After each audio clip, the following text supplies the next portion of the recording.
Welcome students. আজকে আমরা গোলীয় দর্পণের আগের দিন যতটা পড়া হয়েছে তার পরবর্তী অংশটা পড়ব। আজকে মেনলি গোলীয় দর্পণে যে বিভিন্ন রশ্মিচিত্র অঙ্কন করে কিভাবে প্রতিবিম্ব গঠিত হয় সেই বিষয়টা নিয়ে আজকে আলোচনা করব। তাহলে প্রথমে প্রতিবিম্ব অঙ্কনের জন্য যে রশ্মিচিত্র আঁকবো কীভাবে তার বেশ কিছু নিয়ম আছে। সেই নিয়মগুলোকে আগে জানতে হবে। এই নিয়মগুলোর মধ্যে যে কোনো দুটো নিয়মকেই বিভিন্ন ক্ষেত্রে কাজে লাগানো হয় প্রতিবিম্ব কীভাবে পাওয়া যায় তার জন্য। তাহলে এটাই হচ্ছে রশ্মি অনুসরণ পদ্ধতি। তাহলে সেই তিনটে নিয়ম একটু দেখে নেওয়া যায়। প্রথম নিয়মটা হচ্ছে গোলীয় দর্পণ, সেটা উত্তল বা অবতল যেমনই হোক না কেন, যদি সমান্তরালভাবে রশ্মি পড়ে তাহলে প্রতিফলনের পর যদি অবতল দর্পণ হয় তাহলে রশ্মিটা ফোকাসের মধ্যে দিয়ে যাবে, এই যাচ্ছে। আর যদি উত্তল দর্পণ হয় তাহলে রশ্মিটা প্রতিফলিত হয়ে এমনভাবে বেরিয়ে যাবে, এমনভাবে ফেরত যাবে যে মনে হবে প্রধান অক্ষের উপরিস্থিত ফোকাস থেকে বা ফোকাস বিন্দু থেকে সেই রশ্মিটা বেরিয়ে আসছে। তাহলে এটা হচ্ছে প্রথম নিয়ম, যে সমান্তরাল রশ্মি প্রধান অক্ষের সাথে সমান্তরালভাবে গিয়ে আপতিত হলো গোলীয় দর্পণে। যদি সেটা অবতল দর্পণ হয় তাহলে প্রতিফলনের পর প্রতিফলিত রশ্মিটা প্রধান অক্ষের উপরিস্থিত ফোকাস দিয়ে যাবে। আর যদি উত্তল দর্পণ হয় তাহলে সেটা প্রধান অক্ষের উপরিস্থিত ফোকাস বিন্দু থেকে বেরিয়ে যাচ্ছে বলে মনে হবে, এমনভাবে প্রতিফলিত হবে। সেকেন্ড নিয়মটা হচ্ছে উল্টো, যে সমান্তরালভাবে গিয়ে পড়েছিল, এবার ফোকাসের মধ্যে দিয়ে রশ্মিটা যাচ্ছে। যেমনভাবে আপতিত রশ্মিটা যাচ্ছে তাহলে সেটা অবতল দর্পণের ক্ষেত্রে ফোকাস বিন্দুর মধ্য দিয়ে অতিক্রম করছে। এই যে ফোকাস বিন্দু তার মধ্য দিয়ে অতিক্রম করছে, নি পড়লো, তাহলে প্রতিফলনের পর সমান্তরালভাবে বেরিয়ে যাবে। আর উত্তল দর্পণের ক্ষেত্রে ব্যাপারটা কি, উত্তল দর্পণের ক্ষেত্রে আপতিত রশ্মিটা এমনভাবে আসবে যে যদি দর্পণ না থাকতো তাহলে সেটা ফোকাস বিন্দুতে গিয়েই মিলিত হতো ফোকাসের ওপর, মানে ফোকাস অভিমুখে আসছে, তাহলেও সেটা প্রতিফলনের পর সমান্তরালভাবে চলে যাবে। তাহলে এইটা হচ্ছে দ্বিতীয় নিয়ম। তৃতীয় নিয়মটা কি? তৃতীয় নিয়মটা হচ্ছে যদি বক্রতা কেন্দ্রের মধ্য দিয়ে আলোক রশ্মি যায় অবতল দর্পণের ক্ষেত্রে, যে বক্রতা কেন্দ্রের মধ্য দিয়ে আলোক রশ্মি যাচ্ছে। এখানে একটা ব্যাপার হচ্ছে, আমরা আগের যে ভিডিওটাতে দেখেছি, সেখানে কি যে বক্রতা কেন্দ্র বরাবর যদি কোনো আলোক রশ্মি যায় তাহলে সেটা দর্পণের ওপর লম্ব আপতন ধরা যায়, কারণ কি বক্রতা কেন্দ্র হচ্ছে সেই বিন্দুতে অভিলম্ব। তাহলে সেক্ষেত্রে আমার আপতন কোণ শূন্য, অর্থাৎ প্রতিফলন কোণটাও হবে শূন্য, তার মানে একই পথে ফেরত যাবে। তার জন্য কি হচ্ছে, যদি বক্রতা কেন্দ্র বরাবর গিয়ে দর্পণের উপর পড়ে তাহলে প্রতিফলিত হয়ে সেই দিকেই ফেরত আসে। এটা অবতল দর্পণের ক্ষেত্রে। আর উত্তল দর্পণের ক্ষেত্রে কি, যে আলোক রশ্মিটা এমনভাবে যাচ্ছে যে দর্পণটা না থাকলে সেটা বক্রতা কেন্দ্রে মিট করতো, কিন্তু দর্পণটা থাকার জন্য সে আগেই প্রতিফলিত হচ্ছে। তাহলে এখানেও তো সে বক্রতা কেন্দ্র বরাবরই যাচ্ছে, তাহলে একই ব্যাপার। তাহলে এখানেও লম্ব আপতনই ঘটছে, সুতরাং প্রতিফলিত রশ্মিটা আবার আগের রাস্তাতেই ফেরত যাবে। তাহলে এই হচ্ছে তিনটে নিয়ম। এই তিনটে নিয়মের উপর ভিত্তি করে আমাদের যে বিভিন্ন প্রতিবিম্ব গঠন হচ্ছে, দর্পণের সামনে বিভিন্ন জায়গায় যদি বস্তু রাখা হয় তাহলে তাদের প্রতিবিম্ব কেমনভাবে গঠিত হবে, তাহলে সেইগুলো আমাদেরকে এবার জানতে হবে। তাহলে প্রথমে বস্তুটা যদি দর্পণের মেরু আর ফোকাসের মধ্যে থাকে তাহলে সেক্ষেত্রে কিরকম হবে। অবশ্যই আমরা আগে প্রথমে অবতল দর্পণে বিভিন্ন কেসগুলো অ্যানালিসিস করব, অর্থাৎ অবতল দর্পণে সামনে বিভিন্ন জায়গায় বস্তু রাখলে তাদের দ্বারা গঠিত প্রতিবিম্বটা কিরকম হয় সেগুলো আগে ডিসকাস করব। তার লাস্টে ডিসকাস করব উত্তল দর্পণের সামনে বস্তু রাখলে সেখানে উৎপন্ন প্রতিবিম্বটা কিরকম হয়। তাহলে প্রথমে অবতল দর্পণের ক্ষেত্রে অ্যানালিসিসগুলো দেখা যায়। তাহলে প্রথমে একটা বিন্দু বস্তু, মানে বস্তুটা খুবই ক্ষুদ্র বিন্দুবৎ, কোথায় আছে, মেরু এবং ফোকাসের মধ্যে আছে। এই যে কিউ, ক্যাপিটাল কিউ বিন্দুটা, তাহলে এটা হচ্ছে বিন্দু উৎস। তাহলে মেরু হচ্ছে ও আর ফোকাস হচ্ছে এফ, তার মাঝখানে কোথাও আছে।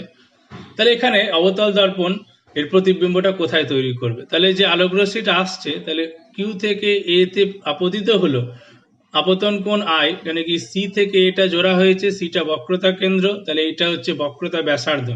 তাহলে আই ইজ ইকুয়াল টু আর, মানে আপতন কোণ আর প্রতিফলন কোণ সমান করে রশ্মিটা প্রতিফলিত হলো। এবার দেখা যাচ্ছে রশ্মিটা এটা, আর একটা রশ্মি হচ্ছে কিউ থেকে সোজা ও তে গিয়ে পড়েছে।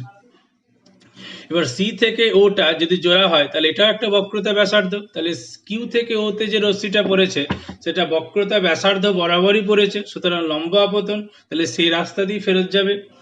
তাহলে দুটো রশ্মি পরস্পর যখন দেখা হচ্ছে, প্রতিফলিত রশ্মি দুটো, তাহলে একে অপরকে মিট করছে না, একে অপর থেকে দূরে সরে যাচ্ছে। তাহলে সেক্ষেত্রে উপায়, রশ্মি দুটোকে পেছন দিকে যদি বর্ধিত করা হয় তাহলে দেখা যাচ্ছে স্মল কিউ বিন্দুতে মিলিত হচ্ছে। তাহলে স্মল কিউটা হচ্ছে ক্যাপিটাল কিউ যে বস্তুবিন্দু তার প্রতিবিম্ব। তাহলে এখানে একটা অসৎ বিম্ব তৈরি হচ্ছে, তার কারণ আলোক রশ্মি দুটো সেখান থেকে বেরিয়ে আসছে বলে মনে হচ্ছে, সেখানে মিলিত হয়নি, যেটা অসৎ বিম্বের সংজ্ঞা। তাহলে এখানে একটা জিনিস দেখার বিষয়, যেটা বস্তু দূরত্ব সেটা হচ্ছে মেরু থেকে বস্তুর দূরত্ব, অর্থাৎ ও ক্যাপিটাল কিউ, সেটা হচ্ছে বস্তু দূরত্ব, এই ডিস্টেন্সটা ও ক্যাপিটাল কিউ। আর প্রতিবিম্ব দূরত্ব হচ্ছে মেরু থেকে প্রতিবিম্বের দূরত্ব, অর্থাৎ ও স্মল কিউ, এটা হচ্ছে প্রতিবিম্ব দূরত্ব। তো ছবি থেকে ক্লিয়ারলি দেখা যাচ্ছে যে প্রতিবিম্ব দূরত্ব যেটা ও small q is greater than বস্তু দূরত্ব, অর্থাৎ ও ক্যাপিটাল কিউ। তার মানে অক্ষ বরাবর বস্তুটা দর্পণের সামনে যতটা দূরে আছে তার দ্বারা গঠিত প্রতিবিম্বটা, যেটা অসৎ বিম্ব, সেটা কিন্তু দর্পণ থেকে বেশি দূরে আছে, অর্থাৎ অক্ষ বরাবর বেশি দূরে অবস্থান করছে। এটাকেই বলা হয় অক্ষীয় বিবর্ধন। তাহলে এখানে অক্ষীয় বিবর্ধন ঘটছে। এবার আমরা বিস্তৃত বস্তুকে যদি দর্পণের সামনে রাখা হয়, অবস্থানটা একই, মেরু এবং ফোকাসের মধ্যে। তাহলে এই হচ্ছে ও মেরু আর এফ ফোকাস, তার মাঝখানে কোন একটা জায়গায় ক্যাপিটাল পি কিউ একটা বড় বস্তু আছে। এবার এই বস্তুটা দর্পণে কিরকম প্রতিবিম্ব দেবে, এখানে ধরা যায় যে পি থেকে যে রশ্মিটা সমান্তরালভাবে প্রধান অক্ষের সাথে সমান্তরালভাবে গিয়ে দর্পণের উপর এই বিন্দুতে আপতিত হলো। নিয়ম কি বলছে, যে প্রতিফলিত রশ্মিটা ফোকাস বিন্দু দিয়ে যাবে, ঠিক আছে, আর একটা রশ্মি পি থেকে বক্রতা ব্যাসার্ধ বরাবর বি তে আপতিত হলো। এই যে সি থেকে বি জোড়া হলে এটা বক্রতা ব্যাসার্ধ, সেই বক্রতা ব্যাসার্ধ বরাবরই গিয়ে পড়ছে। তার মানে কি, এটা লম্ব আপতন বি বিন্দুতে, তাহলে প্রতিফলনের পর আবার সেই রাস্তা, উল্টো রাস্তা ধরেই ফেরত যাবে, অর্থাৎ বি পি সি ওই রাস্তা দিয়ে ফেরত চলে যাচ্ছে। যেটা আসছে প্রতিফলিত রশ্মি দুটো সেটা কোথাও মিট করবে না। তাহলে উপায়, তাহলে প্রতিফলিত রশ্মি দুটোকে যদি পেছন দিকে বাড়ানো হয় তাহলে সেটা স্মল কিউ বিন্দুতে মিলিত হবে, অর্থাৎ চোখের কাছে কি মনে হবে যে প্রতিফলিত রশ্মি দুটো স্মল কিউ থেকে যেন বেরিয়ে আসছে, অ্যাকচুয়ালি কিন্তু নেই, মনে হচ্ছে ওটা। তাহলে স্মল কিউটা হলো ক্যাপিটাল পি, স্মল পিটা হলো ক্যাপিটাল পি এর অসৎ বিম্ব। একইভাবে এই বস্তুটা আরো যে বিন্দুগুলো আছে সেই বিন্দুগুলোর জন্য এখানে স্মল পি এর তলায় প্রত্যেকটা অসৎ বিম্ব তৈরি হবে, একটা স্মল পি কিউ অসৎ বিম্ব তৈরি করবে এই ক্যাপিটাল পি কিউ বিস্তৃত বস্তুটার। তাহলে এখানেও অসৎ বিম্ব তৈরি হলো, এবং বস্তুটা অসৎ বিম্বটার বৈশিষ্ট্যটা কি, বস্তুটা যেমন সোজা আছে, অর্থাৎ শীর্ষের দিকে শীর্ষ আছে প্রতিবিম্বে, এবং বস্তুটার যেটা ভূমি, প্রতিবিম্বের ভূমিটাও সেই দিকে, অর্থাৎ বস্তুটা যেরকম সোজা আছে প্রতিবিম্বটাও সোজাই গঠিত হয়েছে। এই ধরনের প্রতিবিম্বকে বলা হয় সমশীর্ষ প্রতিবিম্ব, মানে শীর্ষটা একই দিকে আছে এবং সাইজে বড়। তাহলে আমরা কনক্লুড করতে পারি যে কোন একটা অবতল দর্পণের সামনে ফোকাস এবং মেরুর মধ্যে যদি একটা বিস্তৃত বস্তুকে রাখা হয় তাহলে তার দ্বারা গঠিত প্রতিবিম্বটা হবে অসৎ বিম্ব, এবং প্রতিবিম্বটি হবে সমশীর্ষ এবং সাইজে বড়, অর্থাৎ এখানেও বিবর্ধন ঘটে, প্রতিবিম্বটা সাইজে বড় হয়ে যায়।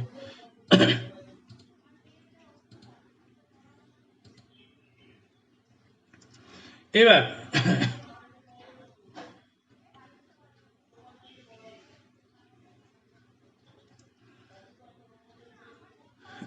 এবার ভালো করে দেখতে হবে যে অবতল দর্পণের সামনে যে বস্তু আছে, এতক্ষণ দেখলাম ফোকাস এবং মেরুর মধ্যে বস্তুটা আছে, এবার যদি ফোকাস এবং বক্রতা কেন্দ্রের মধ্যে বস্তু থাকে তাহলে সেখানে কিভাবে প্রতিবিম্ব তৈরি হবে, তাহলে সেটা দেখা যায়। তাহলে প্রথমে বিন্দু বস্তুর ক্ষেত্রে দেখে নেওয়া যায়, এফ ফোকাস এবং সি বক্রতা কেন্দ্রের মাঝখানে ক্যাপিটাল কিউ একটা বস্তু আছে। আলোক রশ্মি গেল, এই বিন্দুতে আপতিত হলো, এ থেকে সিটা হচ্ছে বক্রতা ব্যাসার্ধ, অর্থাৎ ওটাই অভিলম্ব। আপতন কোণ প্রতিফলন কোণ সমান করে যে প্রতিফলিত রশ্মিটা পাওয়া যাচ্ছে সেটা বি বিন্দু, মানে সেটা হচ্ছে এবি পথে যাচ্ছে, যেটা প্রধান অক্ষকে স্মল কিউ বিন্দুতে ছেদ করেছে। আর একটা রশ্মি আমি যদি বলি যে ক্যাপিটাল কিউ থেকে প্রধান অক্ষ বরাবরই গিয়ে ও তে গিয়ে পড়লো, ক্যাপিটাল কিউ থেকে ও, তাহলে এটা তো সেই সি ও যে বক্রতা ব্যাসার্ধ তারই অংশ, সুতরাং এটা বক্রতা ব্যাসার্ধ বরাবরই গিয়ে ও বিন্দুতে আপতিত হয়েছে, অর্থাৎ লম্ব আপতন। হিসাব মতো ওই বক্রতা ব্যাসার্ধ বরাবরই আবার ফেরত আসবে, এবং সেটাও ফেরত আসছে, এবং সেটাও গিয়ে স্মল কিউ বিন্দুতে গিয়ে মিলিত হচ্ছে। তাহলে এখানে প্রতিফলিত যে রশ্মি দুটো আছে এ থেকে বি এবং ও থেকে স্মল কিউ, সেই রশ্মি দুটো কিন্তু একে অপরের সাথে কিউ বিন্দুতে ছেদ করছে, অর্থাৎ রশ্মি দুটো এখানে এক জায়গায় মিলিত হচ্ছে। তাহলে এখানে যে কিউ প্রতিবিম্বটা আমরা পাচ্ছি ক্যাপিটাল কিউ বস্তুবিন্দুর, সেটা কিন্তু অ্যাকচুয়ালি একটা সদ্বিম্ব। কেন? যে প্রতিফলিত রশ্মি দুটো এক জায়গায় মিলিত হচ্ছে, তাদেরকে আমি পর্দায় ফেলতে পারবো, বেরিয়ে আসছে বলে মনে হচ্ছে না, তার জন্য এটা একটা সদ্বিম্ব। অবস্থানটা কোথায় দেখো, বক্রতা কেন্দ্রের বাঁ পাশে, অর্থাৎ বক্রতা কেন্দ্র এবং অসীম দূরত্ব মানে বহু দূর, তার মাঝখানে কোন একটা জায়গায় গঠিত হয়েছে প্রতিবিম্বটা। আর বস্তুটা হচ্ছে বক্রতা কেন্দ্র আর ফোকাসের মাঝখানে আছে। তাহলে ক্লিয়ারলি এখানেও যে বস্তু দূরত্ব অর্থাৎ ও ক্যাপিটাল কিউ, তার থেকে প্রতিবিম্ব দূরত্ব অর্থাৎ ও স্মল কিউ বেশি। তাহলে এই ক্ষেত্রে আমার অক্ষ বরাবর প্রতিবিম্বটা দূরে সরে গেছে, তাহলে অক্ষীয় বিবর্ধন এক্ষেত্রেও ঘটেছে আগেরটার মতোই। এবার যদি একটা বিস্তৃত বস্তুকে রাখা হয় একই অবস্থানে, অর্থাৎ ফোকাস এবং বক্রতা কেন্দ্রের মাঝে, তাহলে O1O যে বিস্তৃত বস্তুটা আছে, তাহলে ফোকাস এবং বক্রতা কেন্দ্রের মাঝে তাকে রাখা হয়েছে। O1 থেকে একটা রশ্মি প্রধান অক্ষের সাথে সমান্তরাল ভাবে গিয়ে অবতল দর্পণে আপতিত হলো এই বিন্দুতে।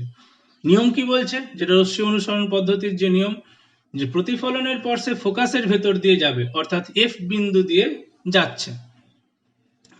সেকেন্ড আর একটা রশ্মি O1 থেকে, যেটা বস্তুর শীর্ষবিন্দু, সেখান থেকে বেরিয়ে আসছে, ফোকাসের ভেতর দিয়ে যাচ্ছে, নিয়ে দর্পণের ওপর ডি বিন্দুতে আপতিত হচ্ছে। নিয়ম কি বলছে, প্রতিফলনের পর সে সমান্তরাল ভাবে বেরিয়ে যাবে, এবং সেটাই যাচ্ছে, এবং দেখা যাচ্ছে আগের যে প্রতিফলিত রশ্মি অর্থাৎ এ বি, তার সাথে গিয়ে ই বিন্দুতে, সেই তার সাথে ডিই, এখন যে প্রতিফলিত রশ্মিটা I1 বিন্দুতে ছেদ করছে। তার মানে O1 বিন্দু থেকে যে রশ্মি দুটো গেছে, সেই রশ্মি দুটো দর্পণে প্রতিফলনের পর I1 বিন্দুতে মিলিত হচ্ছে। তাহলে বলতে পারি I1টা হলো O1 বিন্দুর একটা সদ্বিম্ব। একইভাবে O1O বস্তুতে আরো যে বিন্দুগুলো আছে, প্রত্যেকটা থেকে যদি এইভাবে রশ্মি চিত্র আঁকা হয়, তাহলে তারা প্রত্যেকটা I1I এর মধ্যে বিভিন্ন জায়গায় গিয়ে মিলিত হবে, অর্থাৎ I1I যে প্রতিবিম্বটা পাওয়া যাচ্ছে, তাহলে সেটা O1O বস্তু বিন্দুটারই প্রতিবিম্ব, এবং এখানে রশ্মি মিলিত হচ্ছে, সেই জন্য বলতে পারি এটা একটা সদ্বিম্ব। এবং এখানে একটা বিশেষত্ব হচ্ছে, এখানে O1 শীর্ষটার প্রতিবিম্ব যখন আমি I1 আকারে পাচ্ছি, শীর্ষটা দেখো নিচের দিকে উল্টে গেছে, তার মানে প্রতিবিম্বটা উল্টে গেছে। এই ধরনের প্রতিবিম্বকে বলা হয় অবশীর্ষ প্রতিবিম্ব, এবং সাইজে এটা বড়। তাহলে এখানে তাহলে বলতে পারি এটা একটা সদ্বিম্ব, অবশীর্ষ পাচ্ছি এবং সাইজে বড়, অর্থাৎ বিবর্ধিত পাচ্ছি। অবস্থানটা কোথায়, অবস্থানটা খেয়াল করলে দেখা যাবে এটাও বক্রতা কেন্দ্রের বাঁ পাশেই তৈরি হয়েছে। দেখো সি এর বাঁ পাশে আই আছে, তার মানে এটাও বক্রতা কেন্দ্র আর অসীমের মধ্যে এখানেও প্রতিবিম্বটা অবস্থিত। এবার অবতল দর্পণ দ্বারা আরো বেশ কিছু প্রতিবিম্ব গঠন আমরা একটু দেখে নিই। যেমন কোন একটা বস্তু যদি PF বা PQ, একটা বস্তু দর্পণের অবতল দর্পণের সামনে ফোকাসের ওপরেই আছে, যে PQ বস্তুটা F ফোকাসের ওপরেই অবস্থিত খারাপ হবে, তাহলে সেখানে প্রতিবিম্বটা কিরকম তৈরি হবে যেখানে আজা। তাহলে P থেকে যে সমান্তরাল রশ্মি প্রধান অক্ষের সাথে গিয়ে সমান্তরাল ভাবে এই বিন্দুতে আপতিত হলো, নিয়ম কি বলছে, প্রতিফলনের পর ফোকাস F দিয়ে যাবে। আর একটা সেকেন্ড রশ্মি P থেকে B বিন্দুতে এমন ভাবে আপতিত হলো যে CB যে বক্রতা ব্যাসার্ধ সেই বরাবর গিয়ে পড়ছে, অর্থাৎ লম্ব আপতন। প্রতিফলনের নিয়ম অনুযায়ী আপতন কোণ 0, তাহলে প্রতিফলন কোণও 0 হবে, অর্থাৎ BC সেই রাস্তা বরাবরই ফেরত যাবে। এবার প্রতিফলিত রশ্মিগুলোকে যদি দেখা হয় তাহলে দেখা যাবে যে প্রতিফলিত রশ্মি দুটো একে অপরের সাথে সমান্তরাল। তাহলে একে অপরের সাথে সমান্তরাল, তার মানে প্রতিফলিত রশ্মিটাকে যদি আমি বাড়িয়ে যাই তাহলে কখনোই একে অপরের সাথে মিলিত হবে না। তাহলে অসীম দূরত্ব অবধি এরা যেতে পারে থিওরিটিক্যালি। তার মানে বলতে পারি প্রতিবিম্বটা অসীম দূরত্বে গঠিত হবে। এবং অসীম দূরত্বে গঠিত হবে মানে কি, এরা যত দূরে যাবে তত তোমার প্রধান অক্ষ থেকে নিচে সরে যাচ্ছে বা দূরে সরে যাচ্ছে। তাহলে বোঝাই যাচ্ছে তাহলে প্রতিবিম্বের যে শীর্ষটা অনেকটাই নিচে তৈরি হবে, অর্থাৎ এবং সেই অনেকটা কতটা, সেটাও সেই অসীম দূরত্ব, অর্থাৎ প্রতিবিম্বটা অসীম ভাবে বিবর্ধিত, মানে খুবই বড় এবং বহু দূরে প্রতিবিম্বটা পাবো এবং শীর্ষটা নিচের দিকেই থাকবে, কারণ প্রতিফলিত রশ্মিটা প্রধান অক্ষের নিচের দিকে আসছে আর বস্তুতে শীর্ষটা আছে উপরের দিকে, অর্থাৎ এখানেও অবশিষ্ট প্রতিবিম্ব তৈরি হবে। তাহলে অবশিষ্ট প্রতিবিম্বটা তৈরি হবে অসীম দূরত্বে এবং অসীমভাবে বিবর্ধিত। প্র্যাকটিক্যালি বললে বহু দূরে বিরাট বড় একটা অবশিষ্ট প্রতিবিম্ব আমি পাবো যদি বস্তুটাকে দর্পণের সামনে ফোকাসের ওপর রাখা হয়। অবশ্যই এখানে দর্পণটা অবতল দর্পণ। এবার বস্তুটাকে যদি আমি দর্পণের সামনে, অবতল দর্পণের সামনে ঠিক বক্রতা কেন্দ্রের ওপর রাখি, এই যে পি কিউ বস্তুটা আছে সেই পি কিউ বস্তুটা বক্রতা কেন্দ্র সি এর ওপর রাখা হয়েছে, তাহলে এবার দেখা যায় প্রতিবিম্বটা কিরকম হয়। তাহলে পি থেকে প্রধান অক্ষের সাথে সমান্তরাল একটা রশ্মি এই বিন্দু থেকে আপতিত হচ্ছে। নিয়ম অনুযায়ী প্রতিফলনের পর ফোকাস বিন্দু এফ দিয়ে যাবে। পি বিন্দু থেকে দ্বিতীয় একটা রশ্মি ফোকাস এফ বরাবর গিয়ে দর্পণের উপর বি বিন্দুতে আপতিত হলো। নিয়ম কি বলছে, তাহলে সেটা প্রতিফলনের পর সমান্তরাল হবে যাবে।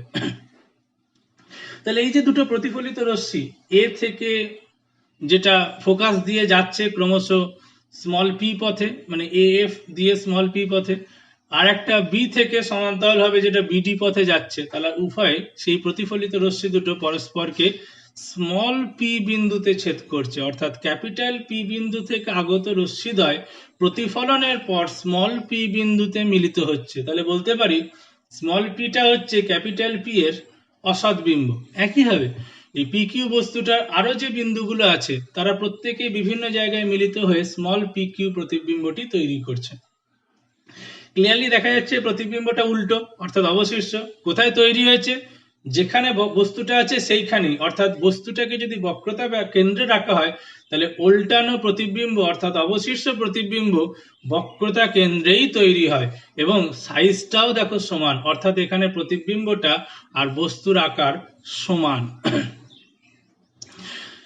এবার যদি বস্তুটাকে আরো দূরে সরানো হয়, অর্থাৎ বক্রতা কেন্দ্র থেকেও পিছিয়ে নেওয়া হয়, অর্থাৎ বস্তুটা আছে বক্রতা কেন্দ্র এবং অসীমের মধ্যে, তাহলে বিষয়টা কি, তাহলে বিষয়টা হচ্ছে একটা রশ্মি সমান্তরালভাবে প্রধান অক্ষের সাথে এসে এই বিন্দুতে আপতিত হলো অবতল দর্পণে।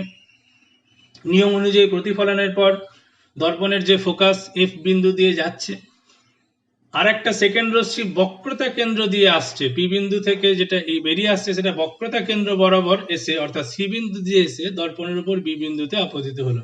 নিয়ম অনুযায়ী কি, এটা লম্বা আপতন, অর্থাৎ একই রাস্তায় ফেরত যাবে, অর্থাৎ বি থেকে আবার সেই সি রাস্তাতেই ফেরত চলে যাচ্ছে বিসি পথে। তাহলে সেই দুটো প্রতিফলিত রশ্মি স্মল পি বিন্দুতে ছেদ করছে। তার মানে আমার স্মল পিটা হচ্ছে ক্যাপিটাল পি এর একটা সদ্বিম্ব। একইভাবে ক্যাপিটাল পি কিউ বস্তুর যে অন্যান্য বিন্দুগুলো আছে তারা প্রতিফলনের পর স্মল পি কিউ এর বিভিন্ন অংশ তৈরি করবে। তাহলে স্মল পি কিউটা হচ্ছে ক্যাপিটাল পি কিউ এর একটা একটা সদ্বিম্ব, কেন কি ওখানে সব মিলিত হচ্ছে। অবশিষ্ট ক্লিয়ারলি দেখা যাচ্ছে উল্টানো, কিন্তু এবার দেখো প্রতিবিম্বের আকারটা ছোট হয়ে গেছে, অর্থাৎ বস্তুর তুলনায় ছোট অবশিষ্ট সদ্বিম্ব পেয়েছি এবং অবস্থানটা কোথায়, ফোকাস এবং বক্রতা কেন্দ্রের মাঝে, অর্থাৎ বস্তুটাকে যদি অবতল দর্পণের সামনে বক্রতা কেন্দ্র এবং অসীমের মাঝখানে রাখা হয়, মানে বক্রতা কেন্দ্রের বাইরে রাখা হয়, তাহলে তার উল্টানো সদ্বিম্ব ছোট আকারের পাওয়া যাবে এবং সেটা কোথায় পাওয়া যাবে, ফোকাস এবং বক্রতা কেন্দ্রের মধ্যেখানে। তাহলে এখান থেকে যদি একটা সিমেট্রি আমরা দেখি তাহলে কি দেখতে পাচ্ছি, যে ফোকাস থেকে বস্তুকে যত আমি অবতল দর্পণ থেকে দূরে সরিয়ে নিয়ে যাচ্ছি, ফোকাস থেকে যত দূরে, তাহলে সদ্বিম্বের আকারটা ক্রমশ ছোট হয়ে হয়ে আসছে এবং সদ্বিম্বটা ক্রমশ দূর থেকে ফোকাসের দিকে এগিয়ে আসছে। প্রত্যেকটা ছবি যদি কনসিডার করো তাহলে এটা দেখতে পাবে। এবার বস্তুটাকে যদি বহু দূরে রাখা হয়, অর্থাৎ থিওরিটিক্যালি বস্তুটাকে যদি অসীম দূরত্বে রাখা হয়, তাহলে প্রতিবিম্ব কোথায় তৈরি হবে? তাহলে ওইরকম একটা পিকিউ বস্তু এরকম হয়তো বহু দূরে এরকম কোথাও আছে, পিকিউ বস্তু বহু দূরে আছে, তাহলে তার শীর্ষ থেকে যে আগত রশ্মি, বহু দূর থেকে আগত রশ্মিকে আমরা সমান্তরাল রশ্মিগুচ্ছ বলতে পারি। তাহলে সেই আগত রশ্মিগুচ্ছ দর্পণের ওপর পড়লো, পড়ার পর দর্পণে প্রতিফলিত হয়ে এফ ড্যাশড বিন্দুতে দেখো মিলিত হচ্ছে, এবং লেখা হয়েছে কি, তাহলে এফ ড্যাশড বিন্দুটা হচ্ছে ওই বস্তু তার শীর্ষটার প্রতিবিম্ব। একইভাবে গোটা বস্তুটার প্রতিবিম্ব আমি এফ ড্যাশড এফ এর মধ্যে বিভিন্ন অংশে পাবো। তাহলে এফ ড্যাশড এফটা হচ্ছে যে বস্তুটা এখানে এরকম করে আছে, অর্থাৎ সোজা হয়ে আছে, তার একটা অত্যন্ত ছোট উল্টানো, তাহলে অতি ক্ষুদ্র অবশিষ্ট সদ্বিম্ব পাচ্ছি, এবং গঠিত হচ্ছে কোথায়? কি লেখা আছে? ফোকাস তল। এবার প্রশ্নটা হলো ফোকাস তল জিনিসটা তাহলে কি? তাহলে এই যে দর্পণের ফোকাস যদি প্রধান অক্ষের সাথে সমান্তরাল রশ্মি আসতো, তাহলে সেটা প্রতিফলনের পর এফ বিন্দু দিয়ে যেত। কিন্তু এখানে কি হচ্ছে, সমান্তরাল রশ্মি তো আসছে, কিন্তু সেটা নিজেদের মধ্যে সমান্তরাল, প্রধান অক্ষের সাথে নয়।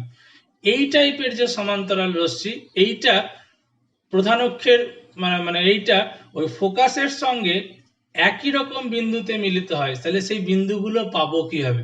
সেটাই হচ্ছে দর্পণের সামনে প্রধান অক্ষের ওপর যে ফোকাস বিন্দুটা আছে, সেই ফোকাস বিন্দুটার সাথে আড়াআড়ি ভাবে অর্থাৎ লম্ব ভাবে একটা যদি তল কল্পনা করি, তাহলে সেটাই হচ্ছে ফোকাস তল। এই এফ ড্যাশ বিন্দুটা ওই তলেরই উপরিস্থ একটা বিন্দু, যেটা পাশের ছবিতে ক্লিয়ার আছে, যে সমান্তরাল রশ্মি এসছে একে অপরের সাথে সমান্তরাল, কিন্তু প্রধান অক্ষের সাথে নয়, তাহলে প্রতিফলনের পর F1 বিন্দুতে মিলিত হয়েছে।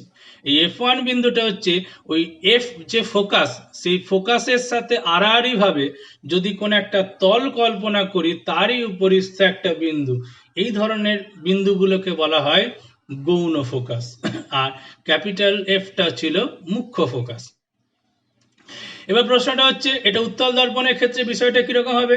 যে সমান্তরাল রশ্মিগুচ্ছ এমন ভাবে আসছে যেটা প্রধান অক্ষের সাথে সমান্তরাল নয়, তারা প্রতিফলনের পর ওই যে তলটি আমি ভেবেছি, অর্থাৎ ফোকাসের সাথে লম্বভাবে যে তলটা ভেবেছি, এটাকে বলা হচ্ছে ফোকাস তল, তার উপরিস্থ কোন একটা বিন্দু থেকে বেরিয়ে যাচ্ছে বলে মনে হবে প্রতিফলনের পর। তাহলে সেই যে বিন্দুটা যেটা ছবিতে দেখা যাচ্ছে F1, সেইটাকে বলা হচ্ছে তোমার গৌণ ফোকাস, এটা উত্তল দর্পণের ক্ষেত্রে। তাহলে এই হচ্ছে বিষয়। তাহলে কি দেখা যাচ্ছে যে অসীম দূরত্ব থেকে যে সমান্তরাল রশ্মিগুচ্ছ আসছে, সেটা যদি প্রধান অক্ষের সঙ্গে আনতভাবে আসে, তাহলে ফোকাস তলের উপরিস্থ কোন একটা বিন্দুতে গিয়ে মিলিত হবে, এবং তার যে প্রতিবিম্বটি তৈরি হবে সেটা অত্যন্ত ক্ষুদ্র অবশিষ্ট সদ্বিম্ব তৈরি হবে। সদ্বিম্ব কেন? কি ফোকাস তলে প্রতিবিম্বটাকে পাচ্ছি, মানে পর্দায় পাচ্ছি, তাহলে এটা একটা সদ্বিম্ব। আর ওই যে ফোকাস তলের উপরিস্থ যে দ্বিতীয় বিন্দুটা, তাহলে সেটাই হচ্ছে তোমার গৌণ ফোকাস। এবার একটা ইম্পর্টেন্ট কোশ্চেন আছে, যে আমি গৌণ ফোকাস কোন একটা গোলীয় দর্পণের, সেটা উত্তল অবতল যাই হোক না কেন, আমি অনেক পেতে পারি, একাধিক পেতে পারি, কিন্তু মুখ্য ফোকাস কেবলমাত্র একটি হবে, একটি গোলীয় দর্পণের জন্য একটি। এটা কেন? এটা মাঝে মাঝে শর্ট কোশ্চেন হিসাবে আসে। দুটো ছবি পাশাপাশি আমরা এঁকেছি, বাঁ পাশের ছবিটাতে কি অবতল দর্পণ বা উত্তল দর্পণ, প্রধান অক্ষের সাথে সমান্তরাল ভাবে রশ্মিগুচ্ছ আসছে, দর্পণের উপর আপতিত হয়ে অবতল দর্পণের ক্ষেত্রে বিন্দুতে মিলিত হয়েছে প্রতিফলনের পর, আর উত্তল দর্পণ এমন ভাবে প্রতিফলিত হয়েছে যে এফ থেকে বেরিয়ে যাচ্ছে বলে মনে হচ্ছে। এবার প্রশ্নটা হচ্ছে যে আমি প্রধান অক্ষের সাথে সমান্তরাল আমি এক সেট রশ্মিগুচ্ছই পেতে পারি, আমি একাধিক টাইপের রশ্মিগুচ্ছ প্রধান অক্ষের সাথে সমান্তরাল করতে পারবো না। প্রধান অক্ষের সাথে সমান্তরাল রশ্মিগুচ্ছ এক সেট হবে, তার জন্য কি তারা প্রতিফলনের পর একটা বিন্দুতেই মিলিত হবে, বা একটা বিন্দু থেকে বেরিয়ে আসছে বলে মনে হবে। আমি একাধিক সেট পেলে একাধিক বিন্দুর গল্প আসতো, তার জন্য আমি বলতে পারি মুখ্য ফোকাস একটি মাত্রই, কোন একটা গোলীয় দর্পণের একটি মাত্র মুখ্য ফোকাস থাকে। কিন্তু গৌণ ফোকাসের ক্ষেত্রে রশ্মিগুচ্ছের গুলো পরস্পর সমান্তরাল, ঠিক আছে, কিন্তু সেটা প্রধান অক্ষের সাথে সমান্তরাল হতে হবে এমন কোনো বাধ্যবাধকতা নেই। এই যে ছবিটাতে ক্লিয়ারলি দুটোতেই দেখা যাচ্ছে যে নিজেরা সমান্তরাল রশ্মিগুচ্ছগুলো, কিন্তু প্রধান অক্ষের সাথে সমান্তরাল নয়। তাহলে এরকম বিভিন্নভাবে পেতে পারি। আমি একটা রশ্মিগুচ্ছকে এইভাবে ফেলতে পারি পরস্পর সমান্তরাল করে, আমি এইভাবে ফেলতে পারি পরস্পর সমান্তরাল করে। তাহলে নিজেরা তো সমান্তরাল থাকলো, কিন্তু বিভিন্ন ভাবে পড়ছে। এটা কি বলা হচ্ছে? নতিকোণ চেঞ্জ করছি। নতিকোণ মানে আমি যদি প্রধান অক্ষের সাথে সমান্তরাল একটা দাগ টানি তাহলে একটা কোণ তৈরি করেছে, তাহলে এতটা হেলে পড়ছে। আমি একটু কম হেলে ফেলতে পারি, আমি একটু বেশি কাত করে ফেলতে পারি, তার মানে আমি নতিকোণটা চেঞ্জ করছি। কিন্তু রশ্মিগুচ্ছগুলো আমি নিজেদের মধ্যে সমান্তরাল রাখছি। তাহলে খুব স্বাভাবিক আপতন কোণ আমার চেঞ্জ হবে, প্রতিফলন কোণও চেঞ্জ হবে। তাহলে প্রতিফলনের পর রশ্মিগুলো আর যাই হোক F1 বিন্দুতে মিলিত হবে না, অন্য কোথাও মিলিত হবে। কিন্তু প্রত্যেক ক্ষেত্রে দেখা গেছে ফোকাস তলের উপরেরই কোনো না কোনো বিন্দুতে মিলিত হবে, অর্থাৎ তারাও গৌণ ফোকাস, মানে ফোকাস তলের উপরই একটা বিন্দুতে গিয়ে মিলিত হচ্ছে। সমান্তরাল রশ্মিগুচ্ছ এসছে, সেটা প্রধান অক্ষের সাথে হয়তো সমান্তরাল নয়, কিন্তু নিজেরা সমান্তরাল। তাহলে সেটা ফোকাস তলের উপরই অন্য একটা বিন্দুতে মিলিত হবে, তাহলে আরেকটা গৌণ ফোকাস। তাহলে আমি এরকম গৌণ ফোকাস একাধিক পেতে পারি। উত্তল দর্পণের ক্ষেত্রেও তাই, আমি যেভাবে এসে পড়লো তার থেকে অন্যরকম কাত করে আরেক গুচ্ছ সমান্তরাল রশ্মি এসে পড়লো, মানে অন্য নতিতে এসে পড়লো। তো স্বাভাবিক আপতন ও প্রতিফলন কোণ আলাদা হবে, তার ফলে প্রতিফলনের পর অন্যভাবে তারা বেরিয়ে যাবে। তার ফলে মনে হবে F1 এর জায়গায় অন্য কোনো বিন্দু থেকে তারা বেরিয়ে আসছে, কিন্তু সেই দ্বিতীয় বিন্দুটাও ফোকাস তলের উপরে স্থিতই আর একটা বিন্দু, তাহলে সেটা আর একটা গৌণ ফোকাস।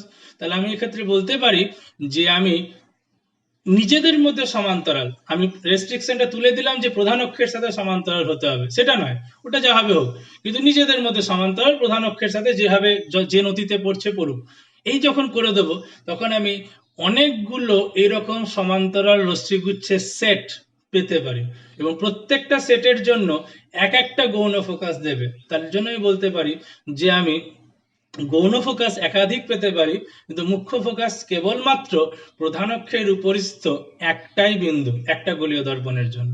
যদি আমি গৌণ ফোকাস একাধিক পেতে পারি, কিন্তু গৌণ ফোকাসের প্রত্যেকটাই ফোকাস তলের উপরেই থাকবে, ফোকাস তল ছাড়িয়ে কিন্তু অন্য জায়গায় হবে না। তাহলে এই হচ্ছে বিষয়। এটা কিন্তু একটা ইম্পর্টেন্ট কোশ্চেন যে গৌণ ফোকাস একাধিক হয় কিন্তু মুখ্য ফোকাস সবসময় একটি হয় কেন, বা উল্টো দিতে পারে যে মুখ্য ফোকাস কোন একটা গোলীয় দর্পণে কেবলমাত্র একটি হয় কিন্তু গৌণ ফোকাস একাধিক হয় কেন। তাহলে এই উত্তরটাই লিখতে হবে। তাহলে এতক্ষণ আমরা যেগুলো পেলাম, তাহলে সেটা হচ্ছে অবতল দর্পণের দ্বারা কোনো বস্তুর প্রতিবিম্ব গঠন। এবার উত্তল দর্পণের সামনে যদি কোনো বস্তুকে রাখা হয় তাহলে সেক্ষেত্রে প্রতিবিম্বটা কিরকম হবে। এক্ষেত্রে বিশেষ অ্যানালিসিসের ব্যাপার নেই, উত্তল দর্পণে একটাই হয় যে উত্তল দর্পণের সামনে বস্তুটা যেখানে খুশি রাখি না কেন, অবতল দর্পণের সামনে বস্তুটাকে ফোকাসের মধ্যে রাখলে অসৎবিম্ব, ফোকাসের বাইরে রাখলে সৎবিম্ব, এবং সেই সৎবিম্বেরও সাইজের পরিবর্তন হচ্ছে, অবস্থানের পরিবর্তন হচ্ছে বিভিন্ন বস্তু অবস্থানের জন্য। বিভিন্ন অ্যানালিসিস পেয়েছিলাম। উত্তল দর্পণে এত কিছু নেই। উত্তল দর্পণের ক্ষেত্রে কি, উত্তল দর্পণের সামনে কোনো বস্তুকে যেখানে খুশি রাখি, সে কাছে হোক দূরে হোক, যেখানে খুশি রাখি, আমি সবসময়তেই সৎবিম্ব পাবো। সবসময় সৎবিম্ব বলছি, অসৎবিম্ব পাবো সমশীর্ষ, সমশীর্ষ অসৎবিম্ব এবং সাইজের ছোট বস্তু অপেক্ষা। কি করে? এই ধরো একটা পিকিউ ক্যাপিটালি পিকিউ একটা বস্তু উত্তল দর্পণের সামনে আছে, পি বিন্দু থেকে সমান্তরাল রশ্মি প্রধান অক্ষের সাথে গেল, এই বিন্দুতে আপতিত হলো। নিয়ম কি বলছে? এমন ভাবে প্রতিফলিত হবে যেন দর্পণের যে ফোকাস এফ থেকে বেরিয়ে আসছে বলে মনে হয়। ওকে, সেভাবে এডি পথে প্রতিফলিত হয়েছে, পি থেকে বি বিন্দুতে গিয়ে আপতিত হয়েছে, এবং সেই রাস্তাটা কি, যেটা বক্রতা ব্যাসার্ধ অর্থাৎ সিবি বা বিসি, সেই বরাবর গিয়ে আপতিত হয়েছে। তাহলে বলতে পারে এটা লম্ব আপতন, অর্থাৎ আপতন কোণ শূন্য, মানে প্রতিফলন কোণও শূন্য, অর্থাৎ সেই রাস্তাতেই ফেরত যাবে। তাহলে এ থেকে ডি পথে ফেরত গেল, আর বি থেকে পি পথে ফেরত গেল। তাহলে এই যে রশ্মি দুটো ফেরত গেল, তাহলে সেটা দেখো একটা কখনোই মিলিত হচ্ছে না। তাহলে তারা মনে হচ্ছে কি, তাহলে তারা মনে হচ্ছে যে এইখানে যদি উল্টো দিকে বাড়ানো হয় তাহলে স্মল পি বিন্দু থেকে যেন বেরিয়ে আসছে। তাহলে ক্যাপিটাল পি এর একটা অসৎ বিম্ব হচ্ছে স্মল পি, কারণ সেখান থেকে বেরিয়ে আসছে বলে মনে হচ্ছে। একইভাবে গোটা P Q, capital P Q বস্তুটার বিভিন্ন যে বিন্দু, তার প্রতিবিম্বগুলো স্মল কিউ জায়গায় বিভিন্ন বিন্দুতে তৈরি হবে। তাহলে আমার স্মল পি কিউ একটা অসৎ বিম্ব তৈরি হলো ক্যাপিটাল পি কিউ বস্তুটার, এবং সেটা সমশীর্ষ, কারণ কি সোজাই আছে, উল্টে যায়নি, আর সাইজে বস্তুর থেকে ছোট। এটাই হচ্ছে উত্তল দর্পণের সবেরই অ্যানালিসিস। অর্থাৎ উত্তল দর্পণের সামনে যে কোনো জায়গায় বস্তু রাখো, তার প্রতিবিম্বটা সবসময় অসৎ বিম্ব হবে, সমশীর্ষ হবে এবং বস্তু অপেক্ষা সাইজে ছোট হবে। এর ডিফারেন্ট ক্যাটাগরি নেই। তাহলে আমরা গোলীয় দর্পণ অর্থাৎ উত্তল দর্পণ এবং অবতল দর্পণের যে বিভিন্ন সদ্বিম্ব বা অসৎবিম্ব পেলাম, তাদের মধ্যেকার কম্প্যারিজনটা একটু জানতে হবে। মাঝে মাঝে শর্ট কোশ্চেন হিসাবে পার্থক্যগুলো দেয়। তাহলে সদ্বিম্ব আর অসৎবিম্বের মধ্যে ফারাকটা কি? উত্তল দর্পণে সদ্বিম্ব যেটা বা অবতল দর্পণে যে দর্পণে সদ্বিম্ব তৈরি হচ্ছে, তাহলে সেটা কি দর্পণের যেদিকে বস্তু আছে সেদিকেই প্রতিবিম্বটা তৈরি হচ্ছে। যেমন এই যে নিচের তিনটে ছবিতে অবতল দর্পণের সামনে বস্তু যেখানে আছে সেই পাশেই প্রতিবিম্বটা তৈরি হয়েছে, বস্তুটা যে পাশে আছে সেই পাশেই প্রতিবিম্বটা দেখো তৈরি হয়েছে। নিচের তিনটে ছবিতে বস্তুটা দর্পণের বাঁ পাশে আছে, প্রতিবিম্ব বাঁ পাশেই তৈরি হয়েছে, সদ্বিম্ব। কিন্তু অসৎবিম্বর ক্ষেত্রে কি, বস্তু যদি দর্পণের বাঁ পাশে থাকে, সেটা উত্তল অবতল যাই হোক, যেমন ওখানে অবতলের সামনে কাছে বাঁ পাশে আছে, প্রতিবিম্ব দেখো উল্টো দিকে ডান পাশে তৈরি হয়েছে। এখানেও বাঁ পাশে বস্তু আছে উত্তল দর্পণের সামনে, প্রতিবিম্বটা উত্তল দর্পণের ডান পাশে তৈরি হয়েছে। তার মানে সদ্বিম্ব দর্পণের যে পাশে বস্তু থাকে সে পাশেই তৈরি হয়, অসৎবিম্বটা তার বিপরীত পাশে তৈরি হয়। আর সদ্বিম্ব সে সাইজে ছোট হোক বড় হোক যা হোক, অবতল দর্পণ বা উত্তল দর্পণ যেখানেই সদ্বিম্ব তৈরি হয়েছে, উপরের দুটো ছবিতে দেখো বস্তুটা সোজা হলে প্রতিবিম্বটা সোজা, অর্থাৎ প্রতিবিম্বটা উল্টায়নি, অর্থাৎ সমশীর্ষ প্রতিবিম্ব পাই অসৎবিম্বটা। আমরা অসৎবিম্ব, সদ্বিম্ব বলছি, সরি, অসৎবিম্ব। তাহলে অসৎবিম্ব আমরা সে অবতল দর্পণ বা উত্তল দর্পণ যেমনই হোক না কেন, তাহলে অসৎবিম্বটা কিন্তু সমশীর্ষ হবে। কিন্তু সদ্বিম্বটা কি, নিচের তিনটে ছবিতে সদ্বিম্ব দেখতে পাচ্ছি, বস্তুটা যা প্রতিবিম্বটা উল্টে গেছে, তাহলে অসৎবিম্ব কিন্তু অবশীর্ষ হয়। তাহলে এটা আরেকটা ক্যাটাগরি, যে সদ্বিম্ব সর্বদা সদ্বিম্ব সর্বদা অবশীর্ষ আর অসৎবিম্বটা সমশীর্ষ। কারণ কি উপরের দুটো ছবিতে অসৎবিম্ব তৈরি হয়েছে, যেমন তেমনই আছে, বস্তুটা সোজাই আছে, অর্থাৎ অসৎবিম্বটা সমশীর্ষ। নিচের যে তিনটে ছবি সেখানে সদ্বিম্বটা হচ্ছে অবশীর্ষ। মাঝে মাঝে প্রশ্ন দেয় যে গোলীয় দর্পণে যে সদ্বিম্ব ও অসৎবিম্ব পাওয়া যায় তাদের মধ্যে তফাৎটা কি, তখন এই দুটো পয়েন্ট লিখতে হবে। যে দর্পণের যেদিকে বস্তু থাকে সদ্বিম্ব সেই দিকেই তৈরি হয়, অসৎবিম্ব তার বিপরীত দিকে তৈরি হয়। আর সেকেন্ড পয়েন্টটা হচ্ছে সদ্বিম্ব সর্বদা অবশীর্ষ হয় আর অসৎবিম্ব সর্বদা সমশীর্ষ হয়। এটা হচ্ছে গোলীয় দর্পণ যে সদ্বিম্ব এবং অসৎবিম্ব তৈরি করে তাদের মধ্যেকার ফারাক। আবার আরেকটা ভাবে কোশ্চেন দেয় যে গোলীয় দর্পণ অসৎবিম্ব তৈরি করছে, কিন্তু সেই অসৎবিম্বটা অবতল দর্পণ একরকম তৈরি করছে, উত্তল দর্পণ একরকম তৈরি করছে, উপরের যে দুটো ছবি। তাহলে এখান থেকে ক্লিয়ার হচ্ছে, তাহলে উত্তল দর্পণ কর্তৃক গঠিত অসৎবিম্ব আর অবতল দর্পণ কর্তৃক গঠিত অসৎবিম্বের মধ্যে ফারাকটা কি। তাহলে সেটা একটা বিষয়। সেই ফারাকটা হচ্ছে উত্তল দর্পণের যেখানে খুশি সামনে যেখানে খুশি বস্তু রাখো সবসময়ই অসৎবিম্ব তৈরি হবে, কোনো রেস্ট্রিকশন নেই যে আমাকে এখানে রাখতে হবে ওখানে রাখতে হবে, বস্তুটা উত্তল দর্পণের সামনে রাখলেই হলো আমার অসৎবিম্ব তৈরি হবে। অবতল দর্পণের ক্ষেত্রে একটু রেস্ট্রিকশন আছে, প্রথমত বস্তুটাকে মেরু এবং ফোকাসের মধ্যে রাখতে হবে, তাহলে আমি অসৎবিম্ব পাবো। যদি আমি ফোকাসের বাঁ পাশে চলে যাই, মানে ফোকাসের বাইরে যদি বস্তু রাখি, তাহলে আমি প্রত্যেকটা ক্ষেত্রে সদ্বিম্ব পাবো, অসৎবিম্ব আর পাবো না। নিচের ছবিগুলোতে সেটা ক্লিয়ারলি দেখা যাচ্ছে। তাহলে আমি এটা একটা রেস্ট্রিকশন। তাহলে উত্তল দর্পণের সামনে যে কোনো জায়গায় বস্তু রাখো অলওয়েজ অসৎবিম্ব পাবে, আর অবতল দর্পণের ক্ষেত্রে বস্তুটাকে মেরু ও ফোকাসের মধ্যে রাখতে হবে, তবে তুমি অসৎবিম্ব পাবে। একটা পয়েন্ট। সেকেন্ড পয়েন্টটা কি, সেকেন্ড পয়েন্টটা উত্তল দর্পণে যে অসৎবিম্বটা তৈরি হয়েছে সমশীর্ষ, অবতল দর্পণে সমশীর্ষ, ওকে, কিন্তু উত্তল দর্পণে গঠিত প্রতিবিম্বটা দেখো আকারে ছোট, সাইজে ছোট। অবতল দর্পণের ক্ষেত্রে কিন্তু গঠিত প্রতিবিম্বটা সাইজে বড়। এবার উত্তল দর্পণে যদি বস্তুটাকে আমি একদম দর্পণের গা ঘেঁষে দাঁড় করাই, একদম দর্পণের সঙ্গে ঠেকে আছে, তাহলে সেক্ষেত্রে গঠিত প্রতিবিম্বটা বস্তুর সাথে সমান হবে, আদারওয়াইজ বস্তুর থেকে সাইজে ছোট হবে। কিন্তু অবতল দর্পণের ক্ষেত্রে কি, যদি আমি একদম বস্তুটাকে দর্পণের গায়ে ঠেকিয়ে দিই তাহলে হয়তো প্রতিবিম্বটা বস্তুর সাথে সমান হবে আকারে, কিন্তু যে একটু দূরে সরিয়ে আনবো, ফোকাসের মধ্যে রাখলাম কিন্তু একটু দর্পণ থেকে সরিয়ে আনলাম, তাহলে গঠিত প্রতিবিম্বটা কিন্তু সাইজে বড় হবে। তাহলে এটা হচ্ছে তফাৎ। উত্তল দর্পণ এবং অবতল দর্পণের যে অসৎ বিম্ব তৈরি হয় তাদের মধ্যেকার তফাৎ হচ্ছে এটা। এই তফাতের উপর ভিত্তি করেই দর্পণগুলোকে চেনা হয়। যে আমি কোন একটা তোমাকে দর্পণ দেয়া আছে, আয়না দেয়া আছে, তুমি বললে এটা সমতল, অবতল না উত্তল, কিভাবে চিনবে? হাত দিতে দেবে না। হাত দেওয়া হলে তো খুব সুবিধা।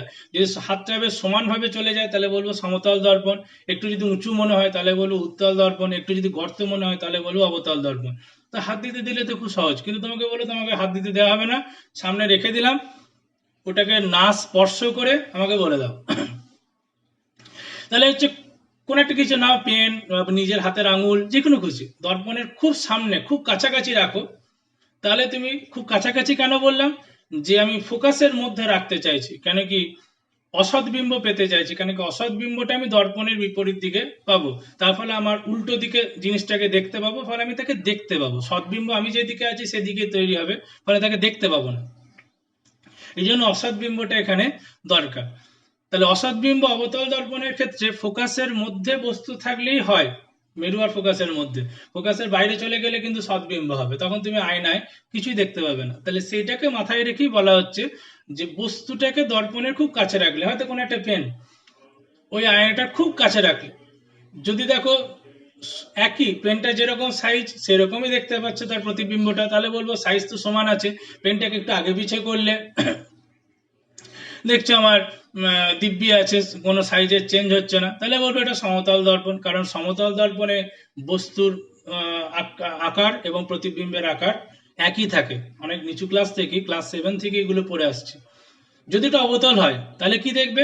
যে সাইজটা বেড়ে গেছে, সমশীর্ষে হবে কিন্তু বড় সাইজে দেখতে হবে, কারণ কি তোমার তখন প্রতিবিম্বটা তুমি বড় দেখবে। এবং পেনটাকে যদি একটু দূরে সরিয়ে আনো তাহলে খুব স্বাভাবিক ফোকাসের বাইরে বেরিয়ে গেলে তো উল্টে যাবে।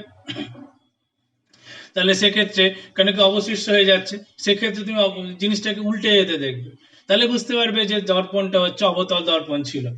আর যদি উত্তল দর্পণ হয় তাহলে কি তুমি প্রতিবিম্বটাকে সমশীর্ষই দেখবে এবং পেনটাকে আগে পিছে করলেও সমশীর্ষই থাকবে, উল্টাবে না, কিন্তু এই প্রতিবিম্বটা আকারে ছোট হবে পেন থেকে, যেটা উত্তল দর্পণে প্রতিবিম্ব ছোট হয়। তাহলে ওইটার সঙ্গে মিল করে আমি তাহলে বলতে পারি যে দর্পণ যেটা দেওয়া আছে তাহলে সেটা আমার উত্তল দর্পণ দেওয়া আছে। তাহলে এইভাবে কোন একটা দর্পণকে না স্পর্শ করে সেটা কি টাইপের দর্পণ চেনা যায়। এবার গলীয় দর্পণের ব্যবহার সেইগুলো দেখব। তাহলে আমাদের দু টাইপের গলীয় দর্পণ আছে, উত্তল দর্পণ এবং অবতল দর্পণ। তাহলে প্রথমে অবতল দর্পণের বিভিন্ন ব্যবহারগুলো দেখি, তারপর আমরা উত্তল দর্পণের ব্যবহারগুলো দেখব। অবতল দর্পণে যেমন দাড়ি কামানোর জন্য অনেক সময় যেগুলো বড় সেলুন সেখানে অবতল দর্পণ ব্যবহার করা হয়। তার কারণ অবতল দর্পণের খুব কাছে যদি বস্তুকে রাখা হয়, অর্থাৎ ফোকাসের মধ্যে রাখা হয়, তাহলে বিবর্ধিত সদ্বিম্ব পাওয়া যায় এবং সমশীর্ষ, জিনিসটা উল্টায় না, একই রকম থাকে। তাহলে আমি যদি ওই মুখের খুব কাছে যে দর্পণটাকে রাখতে পারি তাহলে একটু বড় সমশীর্ষ বিবর্ধিত প্রতিবিম্ব পাবো, তাহলে দাড়ি কাটতে সুবিধা হবে। এই জন্য অনেক সেলুনে অবতল দর্পণ ব্যবহার করা হয়, তাহলে তার সুবিধা হবে। একই যুক্তিতে যে দন্ত চিকিৎসকগণ আছে তারাও অবতল দর্পণই ব্যবহার করেন, তারা ছোট সাইজের কিন্তু হাতলটা লম্বা এরকম অবতল দর্পণ ব্যবহার করেন। যে জায়গাটা দাঁত তুলতে হবে বা সেখানে যদি দাঁতের কোনো সমস্যা থাকে তাহলে সেই জায়গাটার কি সমস্যা আছে, কি রকম ড্যামেজ হয়েছে সেইটা দেখার জন্য সেটা কি আয়নায় প্রতিফলনের মাধ্যমে তারা দেখেন, এবং সেই প্রতিফলনটা যদি জায়গাটা একটু বড় করে দেখা যায় তাহলে তাদের সুবিধা হবে।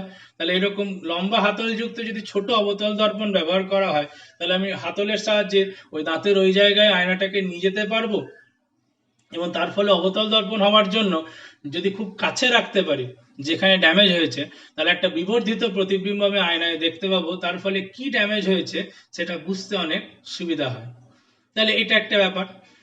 আরেকটা কি, আমাদের যে গাড়ির হেডলাইট, সেটা বাইক হোক অন্যান্য গাড়ি হোক, বা আমাদের যে টর্চ লাইট, তাহলে সেখানে দেখবে হেডলাইট বা টর্চ লাইটের যে বাল্বটা থাকে তার পেছন দিকে দেখবে একটা চকচকে প্রলেপের একটা আয়না টাইপেরই জিনিস থাকে, এবং সেটা কিন্তু অধিবৃত্তীয় দর্পণ ব্যবহার করা হয়। অবতল দর্পণের মতো একটু গর্ত, কিন্তু একটা স্পেশাল কেস, একটু অন্য টাইপের অবতল দর্পণ। তার মানে এটাকে মোটামুটি আমি অবতল দর্পণই বলতে পারি। ক্লাস 12-এ গিয়ে এটা একটা ডিটেলস আরো অ্যানালিসিস আমরা হবে, আপাতত আমরা বলতে পারি এটার অবতল দর্পণেরই একটা ক্লাসিফিকেশন।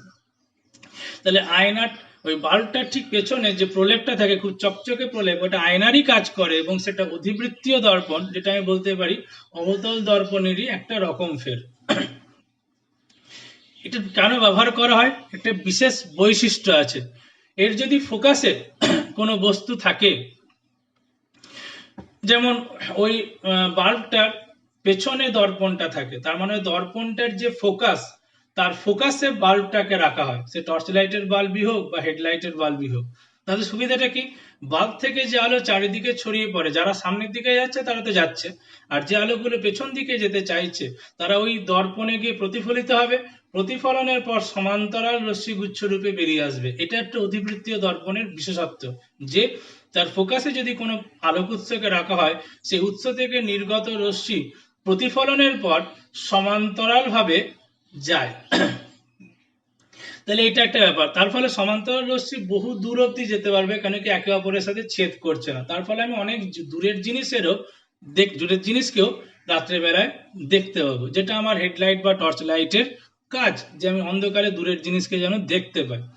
তাহলে সেই কার্যসিদ্ধি হচ্ছে। এই জন্য অনেক সময় যে গাড়ির হেডলাইট বা টর্চ লাইটে আমাদের অধিবৃত্তীয় দর্পণ ব্যবহার করা হয়। এটা অনেক সময় শর্ট কোশ্চেন হিসাবে আসে, যে গাড়ির হেডলাইটে অধিবৃত্তীয় দর্পণ ব্যবহার করা হয় কেন। তাহলে এই তো গেল অবতল দর্পণের ব্যবহার। এবার আমরা উত্তল দর্পণের ব্যবহারটা দেখব। প্রত্যেকে গাড়ি বা বাইক দেখবে একটা ভিউ ফাইন্ডার বা রিয়ার ভিউ মিরার থাকে, যেখানে কি পেছনের থেকে কে আসছে, কি জিনিস আসছে, কোন গাড়ি আসছে সেটা যাতে দেখা যায়, এবং সেই অনুযায়ী গাড়ির চালক বা বাইকের চালক সাইডে সরে যায় বা নিজের মতো ব্যবস্থা করে নেয়। তাহলে সেই রেয়ার ভিউ মিরর বা রেয়ার ভিউ দর্পণ, সেটা জেনারেলি উত্তল দর্পণ ব্যবহার করা হয়। তার কারণ আমরা দেখলাম উত্তল দর্পণে যে প্রতিবিম্ব তৈরি হচ্ছে সেটা সাইজে ছোট হচ্ছে, যে অসৎ বিম্বগুলো তৈরি হচ্ছে, অসৎ বিম্বটাই এখানে দরকার। তার কারণ যে আমি পেছনের জিনিসকে দর্পণে দেখবো এবং আমার সামনে দেখতে পাবো। তাহলে পেছনের জিনিসকে আমি দর্পণে দেখছি এবং আমার সামনে দেখতে পাচ্ছি, তাহলে আমার সেটা মানেটা কি, সেটা অসৎ বিম্ব হলে একমাত্র পারি, কেন কি বস্তুর প্রতিবিম্ব আর বস্তু পরস্পরের বিপরীতে আছে।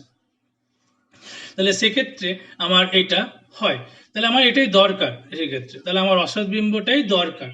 এবং উত্তল দর্পণের ক্ষেত্রে অসৎ বিম্ব সাইজে ছোট হয় বস্তু অপেক্ষা, সমতল দর্পণের ক্ষেত্রে অসৎ বিম্ব পাওয়া যায় কিন্তু সেটা বস্তুর সাথে আকারে সমান, আর অবতল দর্পণের ক্ষেত্রেও অসৎ বিম্ব পাওয়া যায় যদি বস্তুটা খুব কাছে থাকে এবং সেক্ষেত্রে সাইজটা বড়, আমার খুব একটা লাভ নেই, তাহলে আমার এবং বস্তুটা খুব কাছে আসতে হবে। উত্তল দর্পণের ক্ষেত্রে সেসব রেস্ট্রিকশন নেই, আমি বস্তুটা দূরে থাকলেও অসৎ বিম্ব পাবো, এবং যেটা সমতল দর্পণেও বস্তুটা দূরে থাকলে অসৎ বিম্ব পাবো। তাহলে আমি রেয়ার ভিউ মিরর হিসাবে সমতল বা অবতল উত্তল যে কাউকে ব্যবহার করতে পারতাম। অবতলের ক্ষেত্রে কোনো চান্স নেই, কেন কি বস্তুটাকে খুব কাছে আসতে হবে, তবে আমি অসৎ বিম্ব পাবো, দূরে থাকলে নয়। তাহলে অবতল দর্পণ প্রথমে বাদ গেল। তাহলে আমার হাতে দুটো অপশন থাকলো, আইদার সমতল দর্পণ ব্যবহার করতে পারি, নতুবা উত্তল দর্পণ ব্যবহার করতে পারি রেয়ার ভিউ মিরর হিসেবে। দুটো ক্ষেত্রে আমার অসৎ বিম্ব পাবো, বহু দূরে বস্তু থাকলেও পাবো, কোনো সমস্যা নেই। কিন্তু সমতল দর্পণের থেকে উত্তল দর্পণে একটা অ্যাডভান্টেজ হচ্ছে, আমি উত্তল দর্পণে যে অসৎ বিম্ব পাবো সেটা আকারে ছোট, তাহলে ছোট সাইজের প্রতিবিম্ব আমি দর্পণে দেখতে পাচ্ছি। সমতল দর্পণে একটু বড় হবে, মানে বস্তুর আকারের সাথে সমান। তার ফলে কি হবে, ওই ছোট যে আয়নাটা, সে আয়নাটার মধ্যে যে প্রতিবিম্বগুলো তৈরি হবে সেগুলো যদি আকারে ছোট ছোট তৈরি হয়, তাহলে বেশি সংখ্যক প্রতিবিম্ব আমার আয়নায় ধরা পড়বে। তার মানে বেশি সংখ্যক প্রতিবিম্ব মানে কি, পেছনের বেশি জায়গা কভার করছে, ফলে বেশি জায়গাকার প্রতিবিম্ব আমি পাচ্ছি, সাইজে ছোট বলে ছোট জায়গায় ধরা পড়ে যাচ্ছে। সমতল দর্পণে কিন্তু বস্তু আর প্রতিবিম্বের আকার সমান থাকে, তার ফলে কি হবে, আমার ওইটুকু আয়নায় পেছনের আমি খানিকটুকু জায়গায় দেখতে পাবো। এটাই বলা হচ্ছে দৃষ্টিক্ষেত্র, যে উত্তল দর্পণের দৃষ্টিক্ষেত্র অনেক বেশি, অবতল দর্পণের সমতল দর্পণের কম। পাশের ছবিতে ক্লিয়ারলি দেখা যাচ্ছে যে অনেক বেশি জায়গা থেকে যে প্রতিবিম্ব সেটা অল্প খানিকটুকু জায়গাতেই তৈরি হয়ে যাচ্ছে, এটাই হচ্ছে দৃষ্টিক্ষেত্র বেশি, ফলে আমি পেছনের বেশি জায়গাটা দেখতে পাবো, ফলে আমার পেছনে কি হচ্ছে না হচ্ছে আমার দেখতে সুবিধা হবে, গাড়ি চালাতেও সুবিধা হবে। এই জন্য সমতল দর্পণের ক্ষেত্রে পরিবর্তে উত্তল দর্পণকে এখানে প্রাধান্য দেওয়া হয়েছে, ওই জন্য রিয়ার ভিউ মিরর হিসেবে উত্তল দর্পণকেই সিলেক্ট করা হয়। এটা হচ্ছে উত্তল দর্পণের একটা ব্যবহার। তাহলে গোলীয় দর্পণ সম্পর্কে আর বিশেষ কিছু নেই। যদি কিছু প্রশ্ন থাকে যে গোলীয় দর্পণে, আগের ভিডিওটাও হয়েছে, আজকে গোলীয় দর্পণ কমপ্লিট হলো, এই দুটো ভিডিও নিয়ে যদি গোলীয় দর্পণ সংক্রান্ত যদি কোনো কোশ্চেন থাকে নিচের কমেন্ট সেকশনে অবশ্যই লিখবে। পরবর্তী যে ভিডিওগুলো আমরা করব আলোর ওপর, সেই ভিডিওগুলোতে সেই কোশ্চেনের উত্তরগুলোকে কভার করার চেষ্টা করা হবে এবং তার পরবর্তী নেক্সট টপিকগুলোতে আস্তে আস্তে যাওয়া হবে। আমার চ্যানেলটিকে সাবস্ক্রাইব করবে যদি এখন অবধি সাবস্ক্রাইব না করে থাকো, এবং তারপরে যে বেল আইকনটা আসবে সেটা ক্লিক করে দেবে। তাহলে সুবিধা কি হবে, পরবর্তী যে ভিডিওগুলো যখন আমি আপলোড করব তার নোটিফিকেশন তোমাদের কাছে সরাসরি চলে যাবে। ধন্যবাদ ভিডিওটি দেখার জন্য।